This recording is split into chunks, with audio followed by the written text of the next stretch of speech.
Of receiving the request. जिन student ने जाना चले जाएं, ये आगे से लेक्चर का जो हिस्सा है ये आप अलग से फिर करके ना अपलोड कर दीजिएगा, ठीक है बच्चों को ग्रुप में।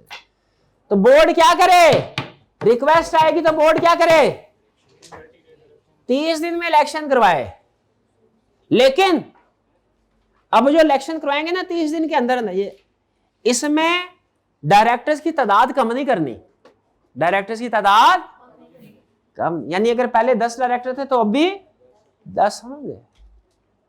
और लिस्टेड कंपनी का केस है तो एससीसीपी ने एक प्रोसीजर जो बताया हुआ वो अखबार में इश्तहार भी देना होता है, वो फॉलो किया जाएगा। डन जी। सवाल ये है, क्या डायरेक्टर्स का इलेक्शन 3 साल से पहले हो सकता है? इसको बोलते हैं फ्रेश इलेक्शन। कब हो सकता है?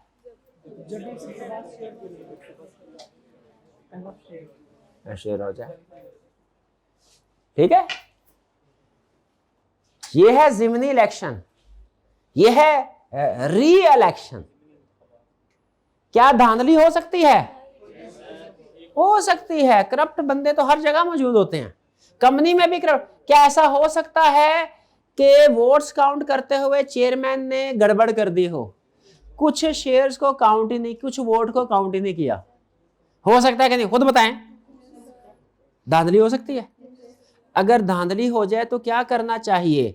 शेयर होल्डर को एहतजाज करना चाहिए कि धरना देना चाहिए? क्या करना चाहिए? कोर्ट के पास जाना चाहिए। If shareholders think the election of directors was not held properly, they may go to court. Members holding at least 10% of voting power appeal file करेंगे। किसके पास जाना है? चेयरमैन ऑफ मंडी के पास नहीं जाना, उसने तो कार्रवाई की है। किसके पास जाना है? किसने जाना है? 10% शेयर होल्डर ने। कब जाना है? 30 दिन के अंदर। और जाके क्या साबित करना है कि सर इरेगुलरिटी हुई थी। अगर साबित कर दें तो कोर्ट क्या करेगा? Election null and void. इन दोनों केसेस में फर्क है, एग्जाम में पूछता है, दोनों अलग अलग रखने हैं। कौन से वाला आपको ज्यादा सीवियर केस लग रहा है, 5 वाला कि 6 वाला? 6 वाला। ये छोटा सा कंसेप्ट, अगर एक पर्सन डायरेक्टर बनने के काबिल नहीं था, डायरेक्टर बन गया, 3 महीने बाद पता चला ये तो डायरेक्टर बनने के बैंकरप्ट था, अनसाउंड माइंड था, तो भाई जब पता चला तब तो वो फारग हो गया ना। सवाल ये है कि पिछले 3 महीने में जो फैसले होते रहे कंपनी के, क्या वो फैसले भी नल एंड वाइड हो जाएंगे कि वो फैसले वैलिड हैं? जैसे किसी सप्लायर के साथ एग्रीमेंट कर लिया हो, भाई फर्ज करें कि किसी मुल्क इंडिया का प्राइम मिनिस्टर था, उसने चाइना के साथ कोई सी पैक के एग्रीमेंट कर लिए और बाद में पता चला कि वो तो नाअहल हो गया, तो बताइए भाई वो तो जो नाअहल हो गया सो हो गया, क्या सी पैक वाला एग्रीमेंट कैंसिल हो जाएगा कि नहीं? क्यों? क्योंकि वो तो इस काबिल ही नहीं था फॉर एग्जांपल लीगली। हाँ, क्योंकि लॉ ये कहता है कि थर्ड पार्टीज को प्रोटेक्टेड रखना है। इसीलिए अगर कोई डायरेक्टर बाद में डिफेक्टिव हो भी जाता है तो उसके जो पहले वाले फैसले हैं वैलिड रहेंगे ताकि निजाम चलता रहे। क्या चले भाई? कुछ बात समझ आ रही है? 2 मिनट की हिम्मत और कीजिए। कैजुअल वैकेंसी का मतलब क्या होता है? Death disqualification, death and disqualification. Casual vacancy का मतलब क्या है? अचानक मर, अगर कोई डायरेक्टर अचानक मर जाए तो उसे क्या बोलेंगे? Casual vacancy. कैजुअल वैकेंसी का मतलब क्या है? डायरेक्टर का अचानक मर जाना या डायरेक्टर का अचानक डिस्क्वालीफाई हो जाना। रोड एक्सीडेंट हुआ, डायरेक्टर के सर पे चोट आई, अब उसे कुछ होश ही नहीं है, बताइए अनसाउंड माइंड हो गया कि नहीं हो गया? आपको लगता है अनसाउंड माइंड सिर्फ पागल होता है? वो जो बेहोश हो गया वो भी अनसाउंड, कोमा में चला गया, अनसाउंड माइंड है। कैजुअल वैकेंसी राइज होगी कि नहीं? हो गई। क्या कह रहा है?